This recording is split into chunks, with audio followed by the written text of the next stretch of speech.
Olá pessoal, estamos aqui mais uma vez, dando continuidade ao nosso curso de CEP. Estaremos falando de técnica de trabalho sob tensão. Então vamos lá. Técnica de trabalho sob tensão. Antes de iniciar trabalhos em instalações elétricas energizadas, o superior imediato e a equipe responsável pela execução do serviço deve realizar uma análise preliminar de riscos. A gente já comentou algumas vezes em vídeos anteriores que o serviço é programado com bastante antecedência. É o órgão do governo que precisa ser tratado com isso, é a ONS. Então, aprovando a programação do serviço, já tem que se ter também feito as análises preliminares de risco, que é um documento exigido dentro da NR10. Então, trabalhos em instalações elétricas energizadas. Estudar e planejar as atividades e ações a serem desenvolvidas de forma a atender os princípios básicos e as melhores técnicas de segurança do trabalho e eletricidade aplicáveis ao serviço. Então, isso aí, inicialmente, é isso aí, tem que ter a PR. As técnicas de trabalho. As instalações elétricas energizadas foram desenvolvidas em função da dificuldade de desligamento em alguns circuitos importantes. Então, nunca foi uma medida popular desenergizar, porque você vai comprometer. Hoje você tem hospitais que precisam de energia elétrica, você tem aí escolas, você tem asilos, você tem supermercado, frigoríficos, então tem muita coisa que depende da energia elétrica. Isso falando que quem presta esse serviço lá fora, as famílias, de uma maneira geral, precisam de energia 24 horas por dia, principalmente para conservar alimentos. Então, hoje não é muito popular. Então, e hoje em dia, mais ainda em função do faturamento das empresas também, que depende da disponibilidade das instalações. Então, se puder trabalhar o ideal sempre pela NR10, desenergizar, mas nem sempre, isso não é 100% garantido em todos os cenários de desligar. Então, às vezes precisa ser energizado, desde que se tenha uma técnica segura de trabalho. Mas, você que começa a atuar na NR10, começa a seguir ali na norma que diz o seguinte: a prioridade 01 envolvendo a segurança é desenergização. A desenergização vai dar a segurança completa? Não, vai ser só tornar menos perigoso em comparação com a energizada. Porque ali você vai entrar também com um outro aparato grande de segurança e redundância, como vemos construindo até o momento. Então vamos lá. Na realização de serviços em que os trabalhadores que intervenham em instalações elétricas energizadas com alta tensão, que exerçam suas atividades dentro dos limites estabelecidos como zonas controladas e de risco, zonas essas que estão descritas no anexo 2 da NR10. Então a gente tem lá uma plaquinha aqui mostrando o perigo. Perigo é tudo que provoca dano. Alta tensão. Qual é o risco? Risco de morte. Que tem a chance de acontecer, de levar uma pessoa a óbito. Antes de iniciar trabalhos em circuitos energizados em alta tensão, o superior imediato e a equipe responsável pela execução do serviço devem realizar uma avaliação prévia PR e estudar e planejar as atividades e ações a serem desenvolvidas de forma a atender os princípios técnicos básicos e as melhores técnicas de segurança em serviços em eletricidade aplicadas ao serviço. Então isso tem que estar muito claro. Então, você vai estar fazendo serviços em circuitos energizados em área em alta tensão. Então, a alta tensão definida pela NR10 é tensão acima de 1 kV ou 1000 volts. Tudo bem? Então, mais uma plaquinha aqui mostrando. Tem muitas sinalizações. Nós escolhemos algumas. Perigo, alta tensão, acesso somente a pessoal autorizado. Pessoal autorizado é o pessoal que está com seus cursos em dia, para receber a autorização para fazer o trabalho. Então, muita gente tem aquela falsa segurança, no sentido de autopreservação também, de que se a pessoa já faz aquele trabalho há muitos anos, se o curso dela está atrasado aí de NR10, que implica uma reciclagem de 2 em 2 anos, venceu semana passada, tudo bem, tranquilo, tem experiência, conhece. Muita gente é instigada a praticar essa falha, mas para todos os efeitos legais, esse empregado não está autorizado a prestar o serviço. Por mais experiente, por mais expertise que ele tenha, por mais proficiência que ele tenha, ele não está autorizado. os serviços e instalações elétricas energizadas em alta tensão somente podem ser realizados quando houver procedimento específico. Então existe, muitas empresas, muita gente trabalha com a manutenção elétrica em equipamento desenergizado ou energiza um momento ou outro para fazer um teste. Mas tem um trabalho dentro do potencial, que é a zona de risco. Seja esse trabalho ou qualquer outro na área elétrica, precisa de procedimentos específicos. E além do treinamento de NR10, o pessoal também tem que ter um curso específico para trabalhar em linha viva, trabalhar ao potencial. Então tem outros tipos de treinamento que não é esse aqui, que vai também levar a qualificação desse trabalhador um pouco maior. Então tá lá, detalhados e assinados pelo profissional habilitado. O que é um profissional habilitado? No caso, ou seria um técnico elétrica, ou eletrotécnica, dentro do certificado, do histórico, com o diploma dele, certificado dele, tiver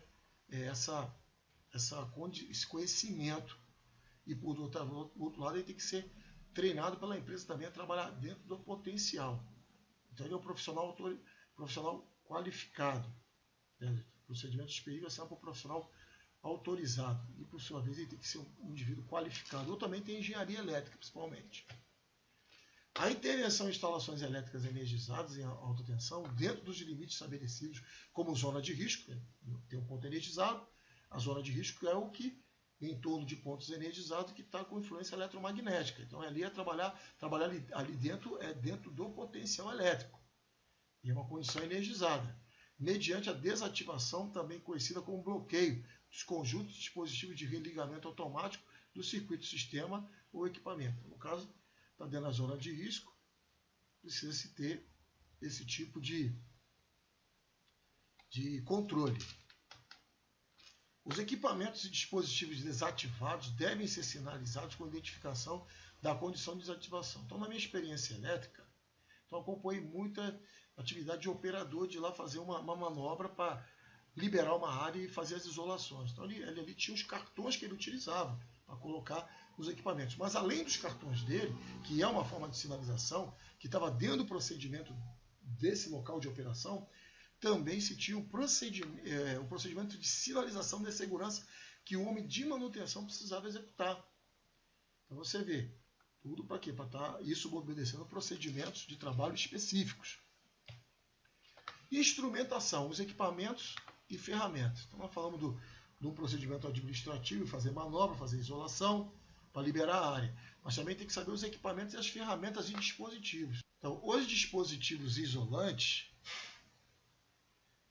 ou equipamentos materiais isolantes destinados ao trabalho em alta tensão devem ser submetidos a testes elétricos ou ensaios de laboratório periódicos, obedecendo-se às especificações do fabricante. Então, na maioria, tudo aí testa por 6 meses, 1 ano, depende. Tem, inclusive, não está aqui, mas a luva de alta tensão, a luva de isolante, melhor dizendo, que vai de 500 até 35 mil volts de proteção, elas precisam também ser testadas.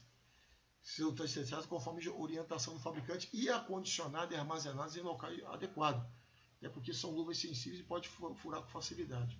E além do teste, que tem que ser feito em laboratórios, que pode ser laboratório da própria empresa, desde que tenha as devidas credenciais, os profissionais qualificados e habilitados, também pode ser feito um laboratório externo da empresa. Então tem empresas que optam por esse tipo de ter o laboratório ou de mandar para fora. Por outro lado, todos esses equipamentos têm que ser testados antes do uso, inclusive a luva. A luva não pode simplesmente calçá-la e fazer o trabalho. Não, ela precisa ser testada insuflando o ar na luva. Tem um equipamento que se utiliza para insuflar ar. E ali, se detectar algum furo, por menor que seja, tem que se descartar a luva. Ela já não vai atender a segurança do trabalho nesse sentido. Tudo bem? E tudo tem que ter procedimento. E os laudos assinados por todos os profissionais, o laboratório fez os testes, recolhimento de análise, anotação de responsabilidade técnica, porque se esses equipamentos não estiverem sendo tratados dessa forma, eles podem falhar, e se falhar, pode ser fatal, dar uma resposta errada. Então o trabalho com elétrica não permite erros. Então a confiabilidade é um fator-chave. E só vai ter confiabilidade no uso desses equipamentos e ferramentas desde que sejam testados. Mesma coisa se aplica aos alicates, ferramentas elétricas ainda. Alicates Então, o alicate, a ferramenta sempre cai, pode cair das mãos. Se cair, com o tempo vai cacarecando, vai lesionando, danificando, né? Lesionando não, danificando a ferramenta, e isso vai eliminando sua proteção, seu nível de proteção. Então, isso aqui precisa estar muito bem cuidado, muito bem tratado, adequadamente. E é importante até se ter uma auditoria eventual de lá na mala de ferramenta ou na bolsa de ferramenta do eletricista, para ver se realmente as ferramentas estão em condições de uso. Bem? Continuando, a técnica de trabalho com linha energizada, a linha viva, foi desenvolvida em função da dificuldade de desligamento em alguns circuitos importantes. E hoje em dia, mais ainda em função da remuneração das empresas, que depende da disponibilidade das instalações. Vamos ver. A gente sempre procura a luz da NR10, reiterando o que eu falei anteriormente, sempre fazer o trabalho com o equipamento desenergizado, uma área desenergizada, mas nem sempre isso é possível. Basicamente, existem 3 métodos de trabalho sob tensão. Técnica de trabalho com linha viva, método ao contato. Técnica de trabalho com linha viva, método ao potencial. E técnica de trabalho com linha viva à distância. Então, basicamente, são 3 métodos. Tudo isso aqui precisa estar procedimentado. Se não houver procedimento, já sabe que juridicamente e tecnicamente está errado. E isso pode implicar contra a empresa, se ela não tiver, e implicar contra o trabalhador se tiver e não fizer uso. Deverão ser utilizadas as documentações específicas de cada empresa voltada para a realidade de cada função e ou atividade. As documentações necessárias, usar manuais, como temos nas apresentações anteriores. Observação. Curso específico em que deverão ser abordados todos os riscos referentes às características de cada trabalho, sendo parte do curso de 40 horas, apenas definido a definição clara sobre os métodos de trabalho acima descritos. Ok? Mas então, quer dizer, a empresa precisa ter um treinamento específico. Lembra que eu falei também de linha viva? Então, fazer as pessoas conhecerem o ferramental, os cuidados com o ferramental e, acima de tudo, ter os procedimentos e conhecer os procedimentos e ter à mão o procedimento. Seguir o procedimento à risca. Na elétrica, na maioria das vezes, não permite erro. Tudo bem até aqui? Então a gente finaliza, pessoal, nessa parte. Desejamos a vocês bons estudos. Dúvidas? Nos encaminhe suas dúvidas. Fique muito atento aos procedimentos. Fique muito atento àquela palavrinha-chave que eu já falei sobre o prontuário elétrico. Se não tem um prontuário elétrico, implica num efeito dominó de estar faltando diversas coisas que é importante para a sua segurança. Tudo bem? Até a próxima e bons estudos.